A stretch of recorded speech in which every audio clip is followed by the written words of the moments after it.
ফারজানা সিথি জুলাই আগস্টে রাজপথে কোটা আন্দোলনের সময় ইতিবাচক ভূমিকা রাখার জন্য বিশেষিত হয়েছিলেন কুইন বাঘিনী লেডি আয়রন বিশেষণে। এরপর থেকেই ভাইরাল কন্যা হিসেবে একাধিকবার আলোচনায় আসেন তিনি। শুধু আলোচনায় না, তাকে নিয়ে হয়েছে সমালোচনাও। জুলাই বিপ্লবের পর গত 16 আগস্ট শাহবাগ থানায় এক ঘটনাকে কেন্দ্র করে সেনাবাহিনীর এক কর্মকর্তার সঙ্গে উত্তপ্ত বাক্য ব্যয়ের ভিডিও সামাজিক যোগাযোগ মাধ্যমে ভাইরাল হয়। তারপরেই সামাজিক মাধ্যমে তাকে নিয়ে নানা প্রশ্ন ওঠে। কিছুদিন আগে সিথি আলোচনায় এসেছেন বাংলা গানের যুবরাজ আসিফ আকবরের ভিডিওতে মডেল হয়ে।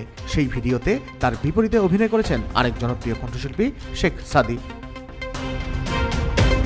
আবারও সিথিকে নিয়ে চলছে নানা আলোচনা।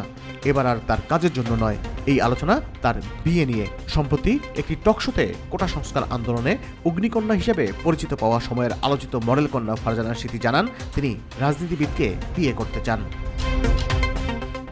কি কারণে রাজনীতিবিদকে বিয়ে করতে চান সিথি, সে বিষয়েও স্পষ্ট করেছেন এই অগ্নিকন্যা। তিনি জানান, আমি ব্যক্তিগতভাবে খুবই একজন অরাজনৈতিক ব্যক্তি, আমার কোনো রাজনীতির সাথে সম্পৃক্ততা নেই।